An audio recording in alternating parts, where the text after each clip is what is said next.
बिस्मिल्लाहिर्रहमानिर्रहीम। अस्सलाम वालेकुम everyone, welcome to another video. कैसे हैं आप सब लोग? आई होप आप सब लोग ठीक होंगे। अल्लाह का शुक्र है हम भी बिल्कुल ठीक हैं। तो जी कल है मेरे घर दावत, आपी भाई और अम्मी लोगों की, यानी सब फैमिली मेम्बर्स को इनवाइट किया है मैंने कल अपने घर। और उसी की मैं कर रही थी तैयारी। सबसे पहले तो मैंने अपनी टेबल को कर लिया था डीप क्लीन। वैसे तो मैं इसकी क्लीनिंग करती ही रहती हूँ, लेकिन आज मैंने इसको थोड़ा सा ज़्यादा अच्छे से क्लीन किया था क्योंकि फ्लावर्स वगैरह वॉश कर दिए थे और लाइव मनी प्लांट रखा था, उसका भी मैंने पानी चेंज किया था। और यकीन करें इसको 2 माह हो गए हैं, ये इसके लीव्स इतने ही फ्रेश पड़े हैं जैसे मैंने आज ही तोड़ कर लगाए हैं। और मुझे बहुत खुशी होती है इस वाले मनी प्लांट को देख के। और अब मुझे इंतज़ार है कि इसके पत्ते कब आएंगे। तो बस जी यहाँ पे टेबल को मैंने कर लिया था अच्छे से क्लीन, हर चीज़ को देख लिया था। और उसके बाद फिर मुझे करनी थी किचन में जाके दावत की तैयारी। तो घर की सफाई सबसे पहले होती है। जब घर नीट एंड क्लीन होना, फिर आपको किचन में काम करने का भी मज़ा आता है। वरना तो मुझे तो एक अजीब सी फीलिंग आती रहती है, अगर घर गंदा होना तो मुझे बहुत गुस्सा आता है। पता नहीं मेरे साथ ऐसा क्यों होता है, आई थिंक सबके साथ ऐसा होता है। तो बस यहाँ पे मैंने टेबल को सेट कर दिया था। वैसे तो हम हर रोज़ ही अपने घर की सफाई कर रहे होते हैं, लेकिन जब हमारे घर मेहमानों ने आना होता है या हमने किसी को दावत पे बुलाया होता है, तो उस दिन हम स्पेशल अपने घर को देखते हैं। तो मैंने भी अपने घर को बहुत अच्छे से साफ़ किया था और एक प्यारा सा एयर फ्रेशनर लेकर पूरे घर में स्प्रे कर दिया था, जिससे पूरे घर में बहुत प्यारी सी खुशबू आए।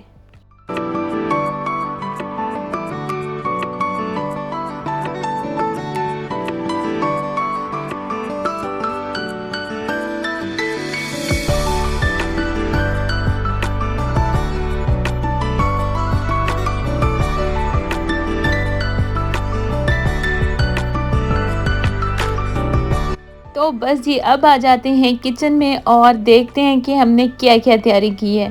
अच्छा, जब मुझे दावत करनी होती है तो मैं सबसे पहले क्या काम करती हूँ, मैं अपने माइंड में रेसिपीज़ तैयार करती हूँ कि मुझे क्या क्या रेसिपी बनानी है और मुझे क्या क्या चीज़ें चाहिए। मैं सबसे पहले सोच लेती हूँ कि मैं रेसिपीज़ पहले डन कर लूँ कि मुझे क्या क्या बनाना है, और उसके बाद फिर मैं सोचती हूँ मुझे क्या क्या चाहिए। तो बस फिर मैं ऐसा करती हूँ, पोर्शंस बना लेती हूँ। मतलब सब्जियों का पोर्शन अलग होता है, मीट का अलग होता है, और जो ग्रोसरीज़ लेनी होती हैं वो अलग होता है, जिससे हस्बैंड को भी परेशानी ना हो और मुझे भी परेशानी ना हो। तो बस एक मैसेज मैं लिखती हूँ जिसमें मुझे सारी सब्जियाँ चाहिए होती हैं, मतलब जो मंडी का सामान होता है, मैं वो सारी चीज़ें लिखती हूँ ताकि वो एक ही बार जाएँ और सारी चीज़ें एक ही जगह से ले लें। और उसके बाद फिर मैं सारा मीट लिख देती हूँ कि मुझे कितना मटन चाहिए, कितना बीफ और कितना चिकन चाहिए, कितना बोनलेस चाहिए, कितना बोन के साथ चाहिए। तो बस वो मैं सारा सोच लेती हूँ कि मुझे रेसिपीज़ में कितना कितना चाहिए। तो वो सारा फाइनल करके मैं फिर एक ही मैसेज के अंदर लिख के उनको सेंड कर देती हूँ ताकि वो एक ही बार जाएँ और उनको कोई परेशानी ना हो। उसके बाद फिर मैं ग्रोसरीज़ वगैरह लिख देती हूँ। तो बस शुक्र अल्हम्दुलिल्लाह वो इजीली सारी चीज़ें ले आते हैं और मुझे कोई परेशानी नहीं होती है। मतलब होता है ना, हस्बैंड्स को बार बार बोलना पड़ता है कि अब ये भूल गए हैं। ये हम लेडीज़ की अपनी गलती होती है कि हम एक ही बार सोचते नहीं हैं, एक ही बार डिसाइड नहीं करती हैं कि हमें क्या क्या चाहिए। तो फिर जाहिर सी बात है सामने वाला बंदा भी तंग आ जाता है।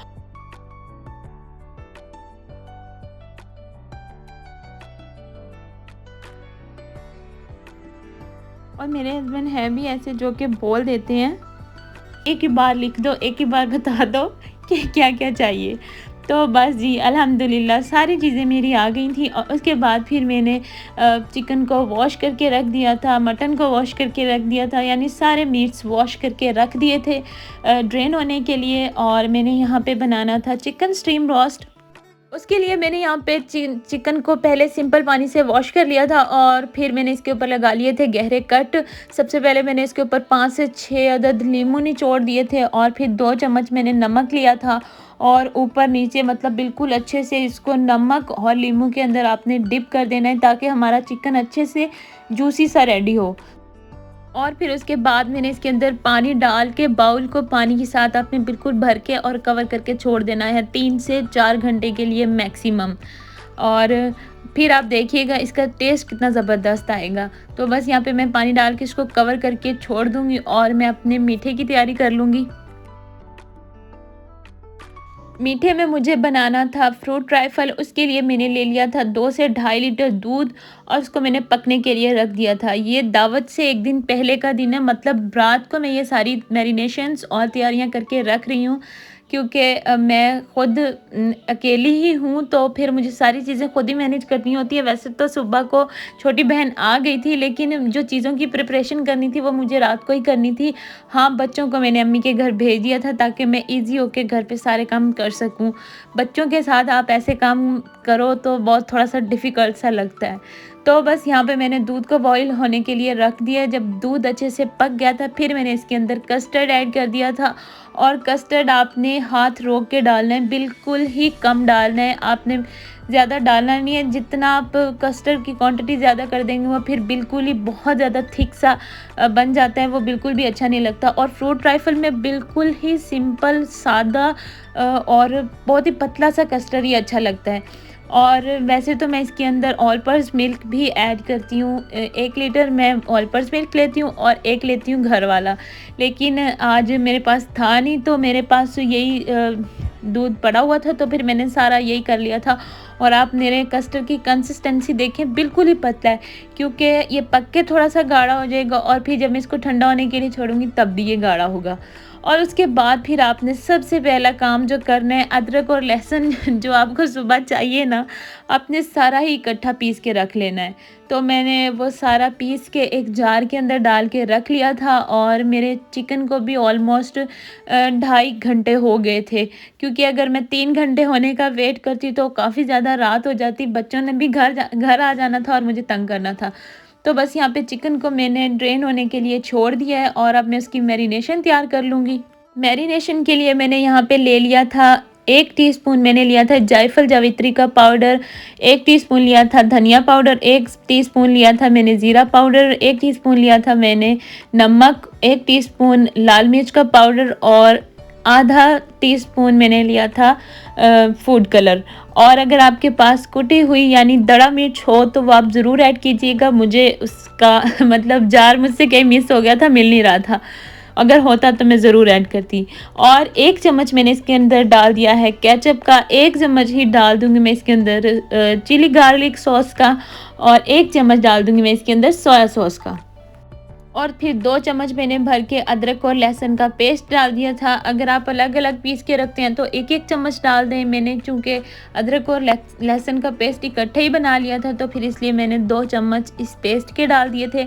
और आधा कप के बराबर मैंने इसके अंदर दही ऐड किया था, और दही को मैंने पहले ही ड्रेन होने के लिए स्ट्रेनर के अंदर डाल के रख दिया था।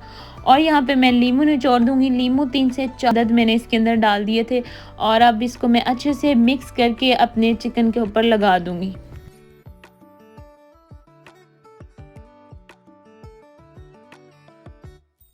और यहाँ पे मैं गरम मसाला ऐड कर दूँगी। मैं भूल गई थी तो फिर मैंने बाद में ऐड कर लिया था। और बस इसको मिक्स करके मैं चिकन के ऊपर अच्छे से लगा दूँगी। आपने जब चिकन के ऊपर मसाला लगाना है ना, तो उसको हाथों के साथ अच्छे से मसल के रगड़ के लगाना है। मेरे पास ग्लव नहीं था, अगर आपके पास ग्लव्स हों तो आप ज़रूर हाथों पे पहन लीजिएगा। कट वगैरह लगा होता है तो बहुत ज़्यादा जलन होती है, जो कि मुझे हुई थी। लेकिन फिर किचन के काम करते हुए मतलब इतना सा तो बंदे को बर्दाश्त करना ही पड़ता है। तो बस यहाँ पे मैंने इसको अच्छे से अंदर बाहर पूरा मसाला इसके एक-एक जगह पे लगा दिया था, ताकि इसके अंदर तक इसका टेस्ट चला जाए। तो बस यहाँ पे मैं इसको अच्छे तरीके से लगा के और क्लिंग रैप करके फ्रिज के अंदर रख दूँगी।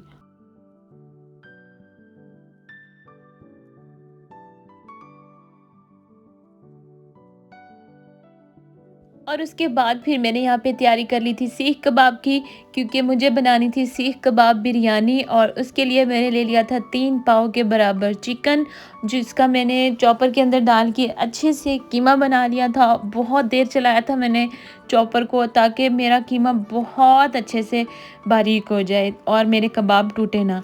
फिर मैंने इसके अंदर डाल दिया था एक बड़े साइज़ की प्याज। कुछ लोग प्याज ऐड नहीं करते, जिसकी वजह से कबाब बहुत ज़्यादा सख्त बनते हैं। जब भी आप कबाब या कोफ्ते बनाएं तो उसके अंदर प्याज ज़रूर ऐड किया करें। और उसके बाद फिर मैंने आधी गड्डी इसके अंदर धनिया की डाल दी थी और 2 बड़े चम्मच भर के मैंने बेसन को पहले भून लिया था फ्राइंग पैन में, और फिर उसके बाद मैंने इसके अंदर ऐड कर दिया था। और मसालों में मैंने ले लिया था 1 चम्मच ज़ीरा पाउडर, 1 चम्मच धनिया पाउडर, आधा चम्मच मैंने यहाँ पे हल्दी ले ली थी, आधा चम्मच नमक, आधा चम्मच लाल मिर्चों का पाउडर, आधा चम्मच ही मैंने यहाँ पे लिया था गरम मसाला पाउडर और आधा चम्मच मैंने लिया था दड़ा मिर्च का। तो बस इन सब चीज़ों को मैंने इसके अंदर ऐड कर दिया है और यहाँ पे चली गई थी लाइट। खैर ये तो अब हमारी ज़िंदगी का हिस्सा है। तो बस जी यहाँ पे मैंने ले ली थी 2 चम्मच क्रीम और 1 चम्मच मैंने ले लिया था यहाँ पे अदरक और लहसुन का पेस्ट।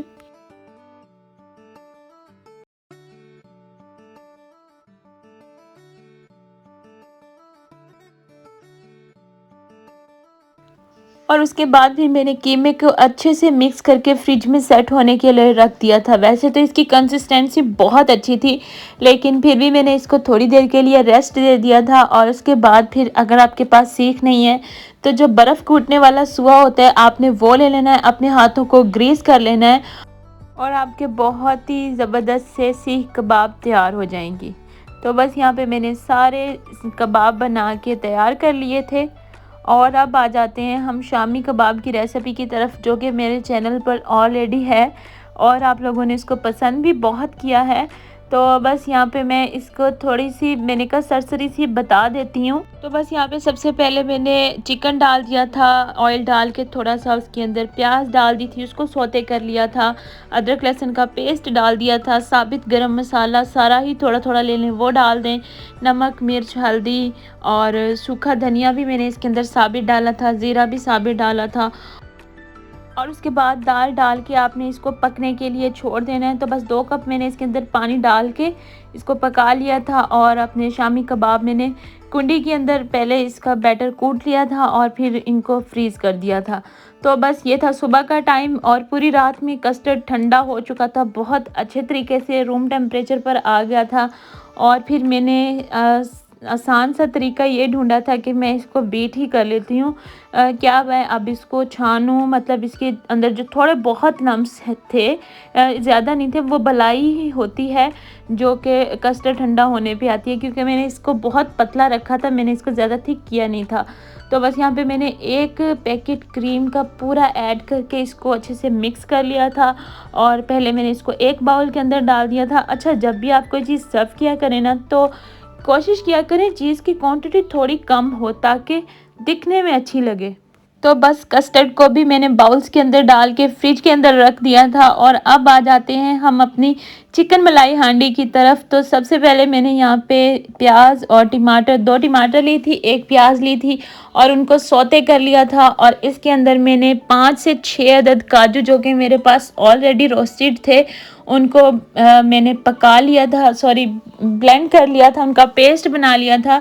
और उसके बाद फिर मैंने यहाँ पे ऑयल गरम करके इसके अंदर चिकन डाल दिया था। चिकन को हम अच्छे से भून लेंगे और फिर इसके अंदर डाल देंगे हम अदरक और लहसुन का पेस्ट। लहसुन का पेस्ट डालने के बाद इसको हमने मज़ीद भूनना है और फिर इसके अंदर पेस्ट ऐड कर देना है जो हमने टमाटर, प्याज और काजू का बनाया है। तो बस यहाँ पे पेस्ट डाल के हम इसको अच्छे से भून लेंगे। इसके अंदर और कोई ज़्यादा इंग्रेडिएंट्स नहीं जाएंगे। तो बस इस पेस्ट को भूनने के बाद आपने इसके अंदर डाल देनी है 1 चम्मच लाल मिर्च कुटी हुई और नमक, और बस। और फिर उसके बाद आपने इसको अच्छे से भून लेना है। क्योंकि यहाँ पे लाइट चली गई थी तो मैं आपको दिखा नहीं सकी थी, तो मैं वैसे ही क्रीम का पैकेट दिखा रही हूँ ताकि आपको आइडिया हो जाए।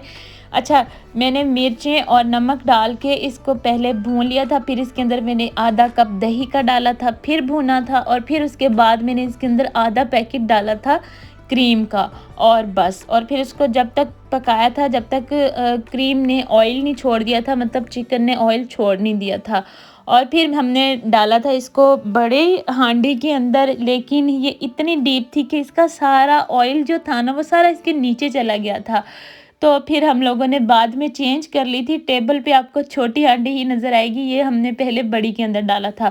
और यहाँ पे मैं फिर बिरयानी बना रही थी, सीख कबाब बिरयानी के लिए आपने सिंपल कबाब की रेसिपी मैं आपको दे चुकी हूँ। उसके बाद फिर जैसे हम सिंपल बिरयानी बनाते हैं, चिकन की जगह मैंने कबाब डाल के अच्छे से मसाले को भून लिया था, चावल बॉईल करके, और जैसे हम तह लगाते हैं नीचे वैसे मैंने तह लगा ली थी। और यहाँ पे मैंने बुला लिया था छोटी बहन को, क्योंकि बहुत ज़्यादा टाइम हो गया था और ये था संडे का दिन, संडे वाले दिन, क्योंकि बच्चे भी घर होते हैं और बहुत ज़्यादा तंग करते हैं। हालांकि आपी ने, छोटी बहन ने और भाभी ने बच्चों को रखा था। माशाल्लाह से 5 बच्चे आपी के, 3 मेरे और 3 भाभी के लगाए हिसाब। 11 बच्चों को डील करना कोई छोटी बात नहीं होती। तो बस जी यहाँ पे किचन क्योंकि मेरा छोटा है, तो फिर छोटी बहन को मैंने कहा था कि डाइनिंग टेबल पे रख के ये सारी प्रिपरेशंस कर लो, यानी सारी जो डेकोरेशंस वगैरह करनी है और सैलेड्स वगैरह बनाने हैं वो आप यहाँ पे रख के कर लो। मैं अपनी किचन में जो पकाने वाला है ना काम, वो कर लेती हूँ। तो और सैलेड के लिए सब्जियां काटना और फ्रूट्स काटना, ये भी एक टास्क होता है जो कि बहुत टाइम टेकिंग काम होता है। मैं कहती हूँ बहुत ज़्यादा टाइम लग जाता है फ्रूट्स और सब्जियां काटने में। तो बस छोटी बहन ने यहाँ पे बैठ के सब्जियां और फ्रूट्स वगैरह सब कट कर लिए थे और यहाँ पे उसने कर दी थी कस्टर्ड की डेकोरेशन। तो बस फिर मैं अपने किचन में काम कर रही थी, तो कैमरा कभी उसके पास चला जाता था तो कभी मेरे पास आ जाता था। आता नहीं था, वो हम लोग खुद लेकर आते थे। तो खैर यहाँ पे हम लोगों ने चिकन स्टीम रोस्ट के लिए चिकन को डाला है। सबसे पहले डायरेक्ट ऑयल के अंदर, बिल्कुल गरम आपने ऑयल ले लेना है। आधी कढ़ाई होनी चाहिए मोस्टली आपकी ऑयल से भरी हुई, और फिर आपने इसको गरम तेल के अंदर डाल देना है, क्योंकि हमने यहाँ पे जस्ट कलर दिया था। और उसके बाद फिर मैंने एलुमिनियम फॉइल के अंदर इसको कवर करके कुकर के अंदर रख दिया था। और आपने नीचे रखना है स्टीमर, उसके ऊपर रखना है चिकन। वो मैं क्लिप लेना बिल्कुल भूल गई थी, I am really very sorry. तो खैर मैं आपको बता देती हूँ, नीचे मैंने स्ट्रेनर रखा था, ऊपर मैंने एलुमिनियम फॉइल के अंदर चिकन पैक करके वो रख दिया था। 2 उसके नीचे सुराख कर दिए थे मैंने, और फिर कुकर को लगा दिया था 20 से 25 मिनट के लिए वेट पे। तो बस यहाँ पे छोटी बहन ने कर ली थी रशियन सैलेड की तैयारी। तो बस उसने ले लिया है यहाँ पे 1 पैकेट क्रीम का, आधा पैकेट मेयोनीज़ का, और आधा चम्मच लिया था वाइट पेपर, और आधा चम्मच ही लिया था नमक का। तो बस उसने पहले इसकी सॉस तैयार कर ली और उसके बाद फिर इसके अंदर डाल दिए हैं फ्रूट्स, मैकरोनी, और फिर इसके ऊपर डाल देगी ये क्रीम वाला बैटर जो रेडी किया है। तो बस यहाँ पे हमारी रशियन सैलेड बिल्कुल तैयार हो जाएगी। वो अपनी चॉइस पे आपके डिपेंड करता है, आप इसके अंदर पोटैटोज़ डालना चाहें, मटर डालना चाहें, जितनी सब्जियां वो डालना चाहें डाल सकते हैं। हमें सब्जियां इतनी सैलेड के अंदर अच्छी नहीं लगती, तो हमने नहीं ऐड की थी। तो बस यहाँ पे आधा टीन के बराबर हमने कॉकटेल ऐड कर दिए थे और फिर इसको अच्छे से कर लिया था मिक्स। अच्छा, मैंने छोटी बहन से बोला था आधा टीन ही डालने हैं, और अब मैं वीडियो में देख रही हूँ उसने जस्ट 2 चम्मच ही डाले हैं, और ये पूरा टीन मेरे फ्रिज में ऐसे ही पड़ा हुआ है। अब इसको मिलने दो, मैं इसको पूछूंगी। तो बस जी यहाँ पे हमारा रशियन सैलेड तैयार हो गया है। और फिर अब दूसरी बहन भी आ गई थी, तो मैंने उससे कहा था कि अब आप फ्राइंग का काम संभाल लो। तो बस यहाँ पे जो मैंने बिरयानी के लिए सीख कबाब बनाए थे, उसमें से मुझे बैटर काफ़ी ज़्यादा लग रहा था। आधे मैंने सीख कबाब बना लिए थे और उसमें से आधा बैटर ही बचा के मैंने छोटे छोटे कबाब रेडी कर लिए थे, क्योंकि मैंने इसके अंदर मिर्चें काफ़ी कम डाली थी। मैंने सोचा था कि बच्चों को बहुत पसंद आएंगे, तो बच्चों के लिए ये अंडा लगा के हमने फ्राई कर दिए थे। तो बस ये एक आइटम हमारा ये वाला रेडी हो गया था। और फिर मेरे पास KNN's के ये जो होते हैं ना चिकन टेंडर पॉप्स, तो फिर मैंने वो भी फ्राई कर लिए थे। ऑलमोस्ट हमारी टेबल डन होने ही वाली थी और भाई को बहुत ज़्यादा भूख भी लग रही थी। तो बस यहाँ पे हमने अब जल्दी से टेबल सेट कर दी थी। टेबल सेट करने के लिए भी मैंने छोटी बहन से ही कहा था कि आप टेबल सेट कर दो, और मैं जो किचन में सर्व करने वाला काम है, मतलब बर्तनों के अंदर डालने वाला काम है, मैं वो कर देती हूँ। अच्छा, मटन की रेसिपी मैं आपको बिल्कुल देना भूल गई और मैंने रिकॉर्ड ही नहीं की। मटन मैंने बिल्कुल सिंपल बनाया था, क्योंकि मेरे भाई को सिंपल मटन बहुत पसंद है। मतलब वो कहते हैं कि मटन के अंदर कोई मतलब ज़्यादा मसाले ऐड ना ही करें, और पर्सनली मुझे भी मटन सिंपल ही अच्छा लगता है। तो बस जी हमारे मेन्यू में था चिकन सीख कबाब, बिरयानी, फ्रूट ट्राइफल, चिकन मलाई हांडी, Russian salad, chicken steam roast, simple salad, chicken tandoori, chicken tender pops, गोला कबाब, पुदीने का रायता, तंदूर की रोटी और फ्रूट्स। तो बस जी ये है हमारी टेबल की फाइनल लुक। और यकीन करें सब कुछ बहुत मज़े का बना था और सबने बहुत तारीफ़ की थी अल्हम्दुलिल्लाह। और भाई और आपी लाहौर से आए हुए हैं और अम्मी लोगों को भी मैंने सबको इनवाइट किया हुआ था, बल्कि एक फैमिली अभी मिसिंग थी, वो छोटे भाई और उनकी वाइफ यानी मेरी भाभी। तो वो अपने मैके गई हुई हैं, छोटे भाई इस्लामाबाद गए हुए हैं अपने काम के सिलसिले में। बैठ के हमने खाना एंजॉय किया, एक छोटा सा फैमिली गेट टुगेदर हो गया था और बहुत मज़ा आया था, बच्चों ने खासा एंजॉय किया था। तो बस जी ये थी हमारी आज की वीडियो। आई होप आप लोगों को अच्छी लगी होगी। अच्छी लगी है तो लाइक कर दें, चैनल पर न्यू है तो सब्सक्राइब कर लें और दुआओं में याद रखिएगा। और वीडियो के एंड में मैंने जो छोटे छोटे क्लिप्स लिए थे वो मैं आपको दिखा देती हूँ। अल्लाह हाफिज़।